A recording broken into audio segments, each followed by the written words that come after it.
তো আমার এখানে রসবড়া বানানো হয়ে গেছে, আর বাকি যে ডালটুকু আছে এটা দিয়ে আমি এখন দই বড়া বানাবো। বড়াটা এখানে ভালো করে ভেজে নিই, আর ওদিকে দইটাও রেডি করতে হবে।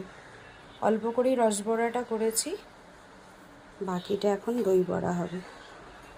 এই যে এখানে আমার দই বড়ার জন্য প্রথমে কিছুটা বড়া ভাজা হয়ে গেছে। এবার এটা তেল থেকে ভালো করে ছেঁকে তুলে নেবো, আর দিয়ে এই যে দইতে ভেজাবো। অনেকে তেল থেকে ছেঁকে তুলে নিয়ে জলের মধ্যে ভেজায়, তবে না, আমার জলের মধ্যে দিলে একদম ভাল লাগে না, আর আমার বড় না খেতে চায় না, মানে পাঞ্ছা পাঞ্ছা লাগে ভেতরটা। আর এই যে দইয়ের মধ্যে নুন মিষ্টি দিয়ে একটু জল দিয়ে ভালো করে গুলে রেখেছি, এটার মধ্যে দিলে না ও আবার খেতে পছন্দ করে, ভেতরটা দইয়ের ফ্লেভারটা ঢোকে, তখন ও খায়। আগে মা মানে এরকম করে করতো না, বাট আমি যখন এরকম করে করা শুরু করেছি এখন মাও দেখি খুব পছন্দ করে এটা খেতে, আর স্বাদও হয় কিন্তু খেতে, ভেতরটা পাঞ্চা পাঞ্চা একদমই থাকে না।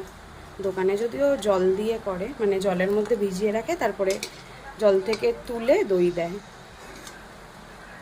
এই যে দইয়ের মধ্যে ভালো করে ভেজানো থাকবে, বিকেলবেলা আবার ওপর দিয়ে অল্প করে দই দিয়ে ঝুরি ভাজা দিয়ে খাবো।